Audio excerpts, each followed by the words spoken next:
لله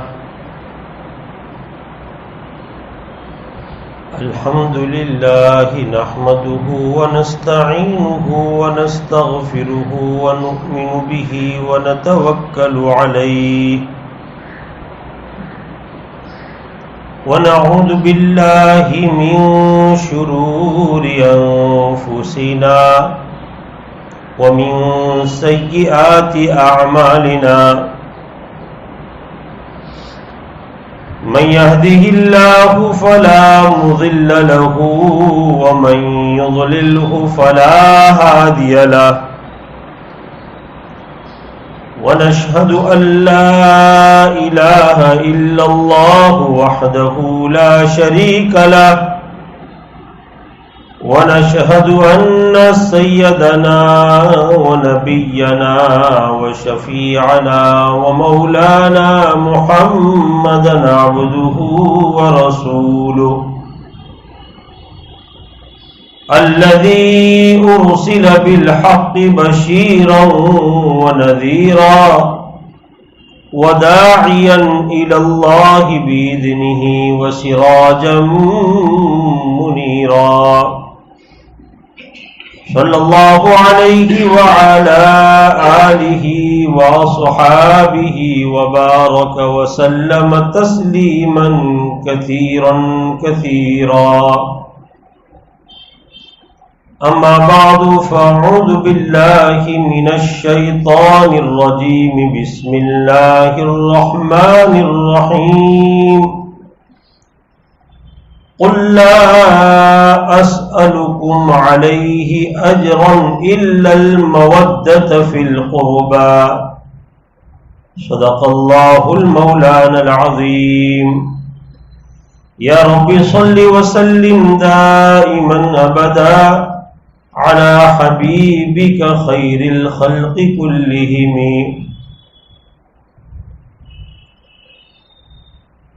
بزرگ اور بھائیو، اہل بیت سے محبت اللہ کے رسول صلی اللہ علیہ وآلہ وسلم کے خاندان سے تعلق رکھنا، ان سے محبت رکھنا، ان سے عقیدت رکھنا،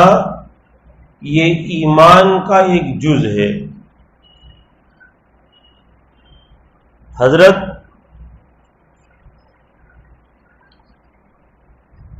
اسامہ ابن زید رضی اللہ تعالی عنہ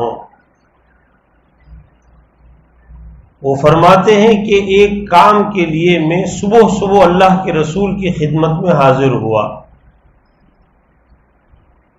اور آپ سیاہ بال والی چادر اوڑھے ہوئے تھے۔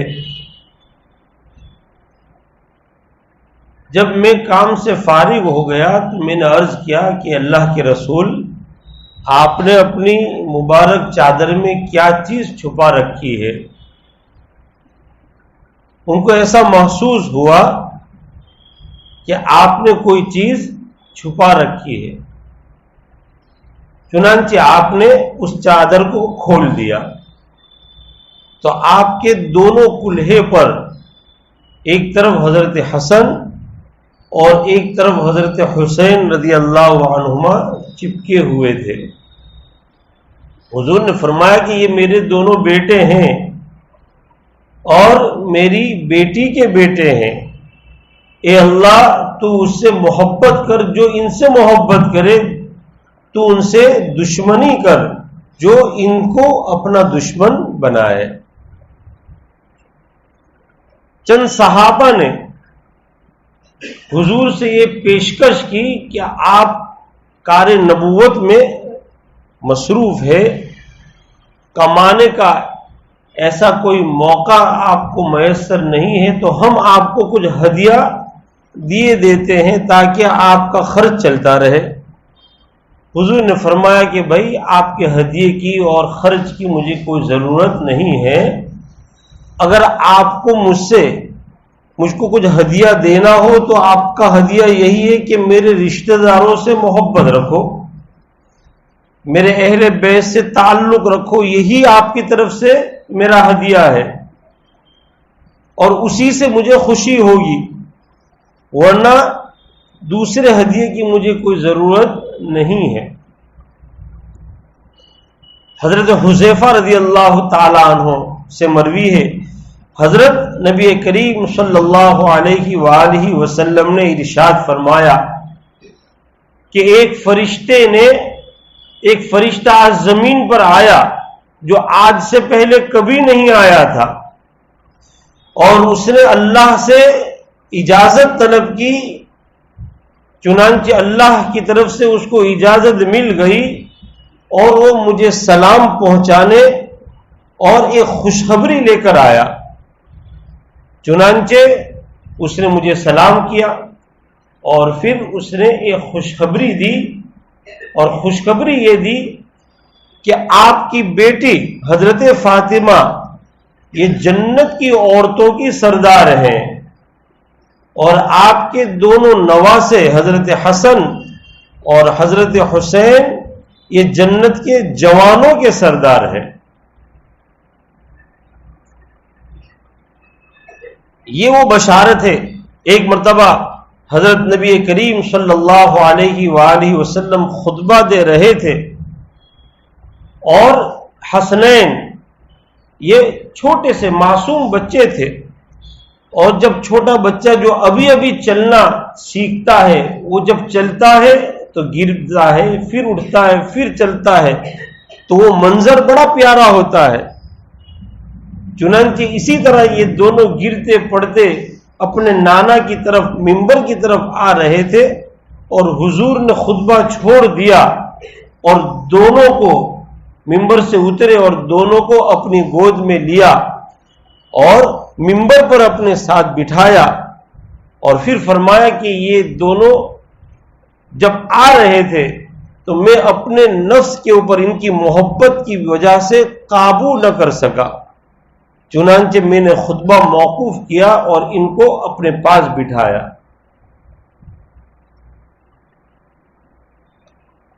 اور اللہ کے رسول صلی اللہ علیہ وآلہ وسلم نے ارشاد فرمایا کہ تم گمراہ نہیں ہوگے، تمہارے درمیان میں دو چیزیں میں چھوڑ کر جاتا ہوں، اگر تم انہیں مضبوطی کے ساتھ پکڑے رکھو گے تو کبھی گمراہ نہیں ہوگے۔ ایک میری کتاب ہے جس کی رسی آسمان تک ہے، اور ایک میرا خاندان ہے۔ تو آل رسول سے محبت، سید الطائفہ حضرت جنید بغدادی رحمۃ اللہ علیہ کا مشہور واقعہ ہے۔ ایک بادشاہ وقت کے وہ پہلوان تھے، اور کوئی بھی ان کو مات نہیں دے سکتا تھا، ہرا نہیں سکتا تھا، دور دور تک ان کی پہلوانی کا شور تھا۔ ایک پہلوان اس نے دعویٰ کیا کہ میں مقابلہ کروں گا۔ لوگوں نے اس سے کہا کہ تو اتنا پہلوان نہیں ہے کہ حضرت جنید بغدادی کا تو مقابلہ کرے اور ان کو پچھاڑے۔ کہا کہ بھائی وقت آئے گا تو لوگ دیکھ لیں گے۔ اجازت مل گئی، بادشاہ بھی موجود ہے، رعایا بھی موجود ہے، اور جو جیتتا ہے، فتح پاتا ہے، اس کو عزت ملتی ہے، بڑے بڑے یعنی اس کو تغرے ملتے ہیں، ایوارڈ ملتے ہیں، اور یہ عزت اور ذلت جو ہارتا ہے وہ رسوائی محسوس کرتا ہے، ذلت اس کی ہوتی ہے، انعام سے بھی محروم رہتا ہے۔ جب مقابلہ شروع ہوا تو اس پہلوان نے حضرت جنید بغدادی رحمۃ اللہ علیہ کے کان میں کہا، میں سید ہوں اور میرے گھر میں فاقے چل رہے ہیں، میں نے سوچا کہ چلو آپ سے مقابلہ کر کے جیت لوں، کچھ انعام ملے تاکہ میرے گھر کے فاقے دور ہو۔ بس یہ سننا تھا کہ ان کی ساری پہلوانی پانی پانی ہو گئی۔ فرمایا کہ تو اسی طرح میرے سے مقابلہ کرتا رہے اور میں اپنے آپ کو ناکام کر دوں گا، میں اپنے آپ کو گرا دوں گا، تو میرے سینے پر بیٹھ جانا اور فتح کا جشن منانا۔ تو انہوں نے مصنوعی طور پر اس سے مقابلہ کیا اور گرتے گئے، یہاں تک کہ آخری مقابلے کے اندر بھی انہوں نے شکست کھا لی۔ اور ظاہری بات ہے کہ ایک رسوائی ہوئی، بادشاہ کی نظر میں جو مقام تھا وہ کم ہو گیا، لوگوں کی نظر میں جو عزت تھی وہ کم ہو گئی، لیکن انہوں نے ساری ذلت کو برداشت کیا۔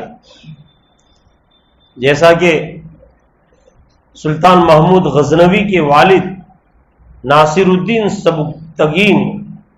ان کا واقعہ آتا ہے کہ وہ غلام تھے، الپتگین کے غلام تھے، اور غلام کا کام کیا ہوتا ہے، کچھ کام نہ ہو تو ادھر ادھر جنگل میں شکار کر کے اپنا پیٹ بھرتا ہے، اور آقا بلاتا ہے تو چلا جاتا ہے۔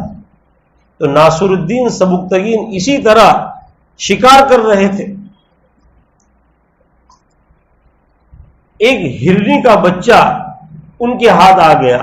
اور شکاری بڑی محنت سے شکار کرتا ہے اور اپنے شکار کو کبھی چھوڑتا نہیں ہے، کیونکہ یہی روزی روٹی ہوتی ہے اور یہی آج کی غذا ہوتی ہے۔ اچانک اس کی نظر گئی پیچھے، تو اس نے ہرنی کو دیکھا کہ وہ للچائی نظر سے دیکھ رہی ہے اور پیچھے پیچھے آ رہی ہے، معصوم سی صورت ہے، گویا اپنے زبان حال سے وہ کہہ رہی ہے کہ میرے بچے کو تو نے شکار تو کر لیا لیکن تو اسے چھوڑ دے۔ تو آیا ہوا موقع ناصر الدین سبکتگین نے قربان کر دیا اور اس ہرنی کے بچے کو چھوڑ دیا۔ وہ اپنی ماں سے جا کر ملا اور دونوں اچھلتے کودتے ہوئے اور بار بار مڑ کر ناصر الدین کو دیکھ رہی تھی، گویا وہ زبان حال سے، زبان قال سے یہ دعا دے رہی تھی کہ اللہ تجھ پر رحم کرے جس طرح تو نے مجھ پر اور میرے بچے پر رحم کیا۔ رات کو خواب میں حضرت نبی کریم صلی اللہ علیہ وآلہ وسلم کی زیارت ہوئی اور آپ نے بشارت دی ناصر الدین سبکتگین کو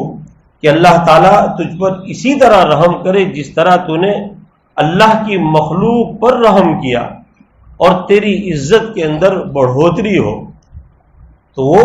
ایک غلام سے پھر آقا بنے، آقا سے بادشاہ بنے، اور پھر ان کے بیٹے سلطان محمود غزنوی، ان کی نصیب کا ستارہ تو بہت عروج پر تھا، ہر جگہ فتح نے ان کے قدم چومے۔ حضرت جنید بغدادی رحمۃ اللہ علیہ رات کو سو گئے، خواب میں حضرت نبی پاک صلی اللہ علیہ وآلہ وسلم کی زیارت ہوئی اور آپ نے بشارت دی اور فرمایا کہ اللہ تعالیٰ تجھے اسی طرح عزت دے جس طرح تو نے میرے آل کو عزت دی۔ اور ان کی پوری پہلوانی روحانی پہلوانی میں بدل گئی اور اپنے زمانے کے سب سے بڑے ولی بن گئے اور نقش بندی سلسلے کے سید الطائفہ کہلائے، اور آج تک ان کا فیض جاری ہے اور آج تک ان کا ذکر لوگوں کی زبان پر جاری ہے۔ ایک دور ایسا تھا کہ محلے والے اپنے محلے کے سادات کی فکر کرتے تھے اور ان کو خفیہ طور پر ہدایہ دیتے تھے۔ ایک دور ایسا تھا کہ وارث انبیاء یعنی حضرات علماء اور حفاظ کی لوگ فکر کیا کرتے تھے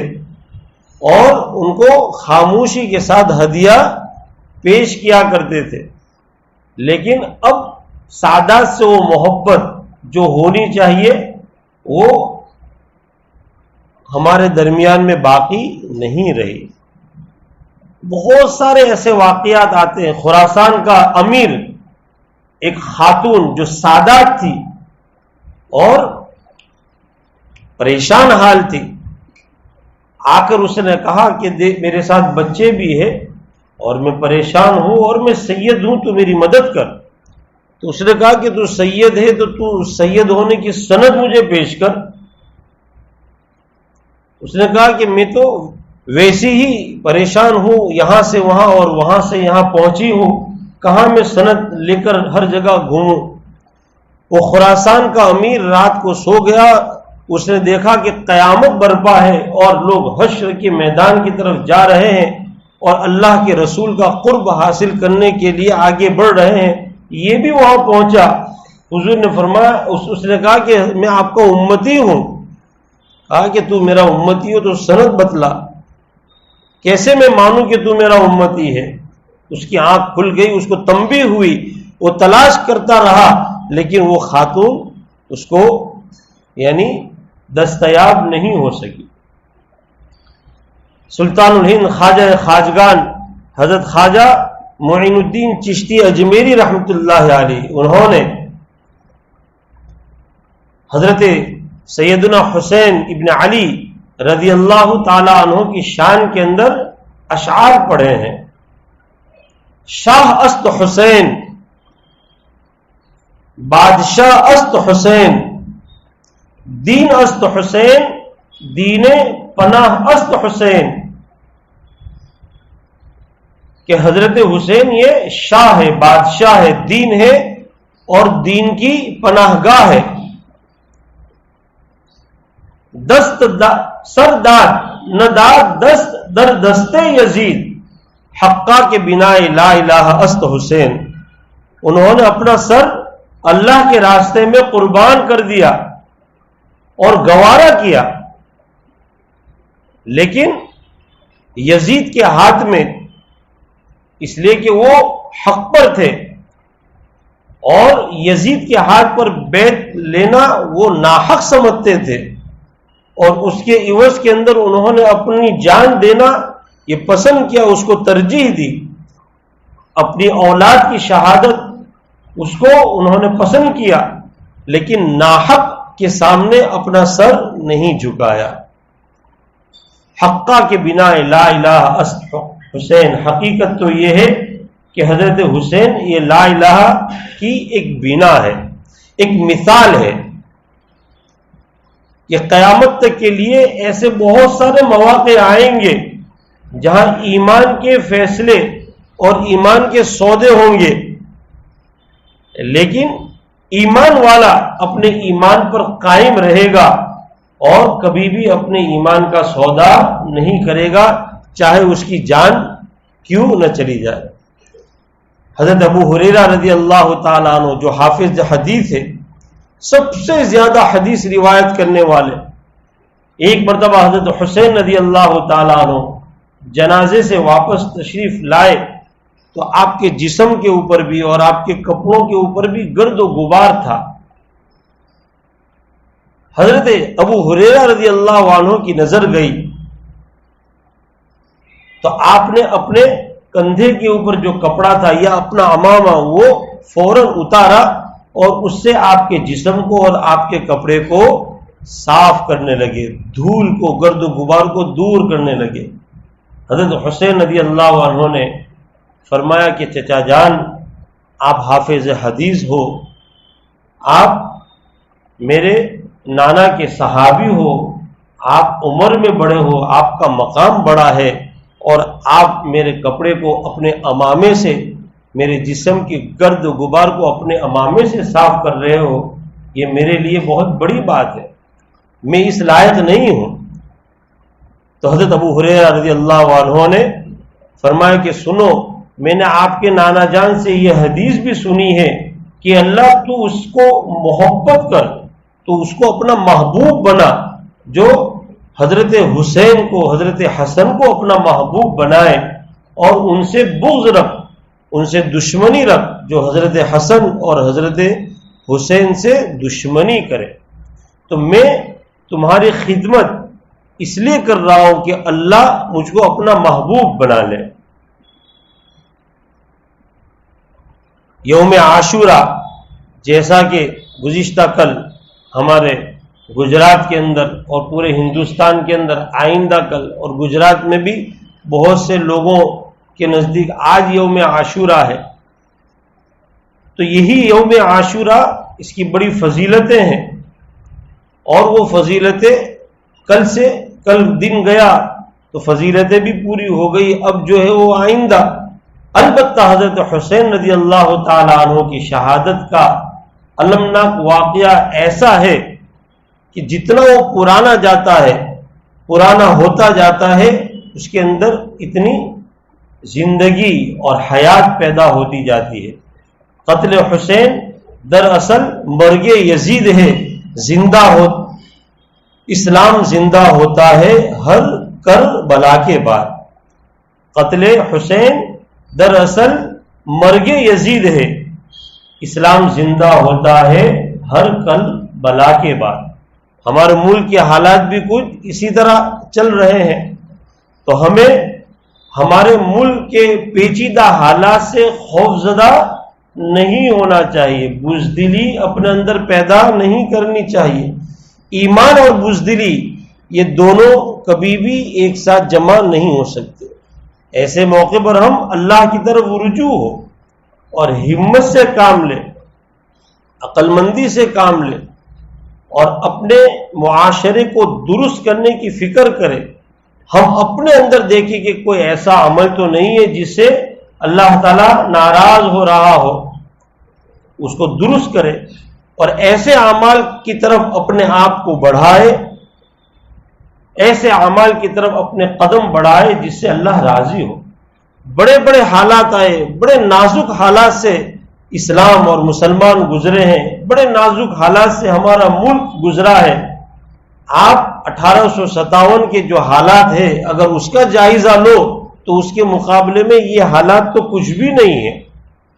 لیکن فرق یہ ہے کہ وہ 7 سمندر پار سے آئے تھے، اور آج کل جو ہمارے دشمن بنے ہوئے ہیں وہ ہمارے ہی درمیان میں ہیں، بس اتنا فرق ہے۔ تاریخ میں لکھا ہے کہ انگریز جب کسی بستی میں داخل ہوتا تو پوری بستی کو جلا دیتا، تہس نہس کر دیتا، اور بچوں کو، عورتوں کو یعنی ختم کر دیتا، مردوں کو بے غیرت کر دیتا۔ خود بہادر شاہ ظفر، ان کو خان پیش کیا گیا اور اس پر کپڑا رکھا ہوا تھا۔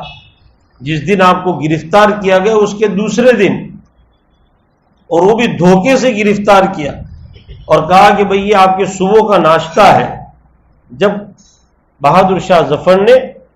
اس کپڑے کو ہٹایا تو وہ ناشتہ تو کیا ہوتا، ان کے نوجوان 2 بیٹوں کے سر تھے، کٹے ہوئے، خون میں لت پت رکھے ہوئے تھے۔ اب اندازہ کیجئے کہ کیسا نازک وقت ہوگا۔ بہادر شاہ ظفر نے کہا کہ ہاں، بابر کی اولاد اسی طرح سرخ روح ہو کر اپنے باپ کے سامنے آتی ہے۔ اللہ تبارک و تعالی ہمیں ہمت اور حوصلہ عطا فرمائے۔ اللہ تبارک و تعالی ہمارے ملک کے حالات کو درست فرمائے، اور یہ قربانی کے جو ایام چل رہے ہیں، جو ایثار اور قربانی کا جذبہ قربانی، ایک دوسرے پر ترجیح دینا، اسلام کے لیے، قرآن کے لیے، حدیث کے لیے قربانی دینا، یہی قربانی، یہی جذبہ قربانی اللہ تعالی ہمارے اندر پیدا فرمائے۔ وآخر دعوانا الحمدللہ رب العالمین۔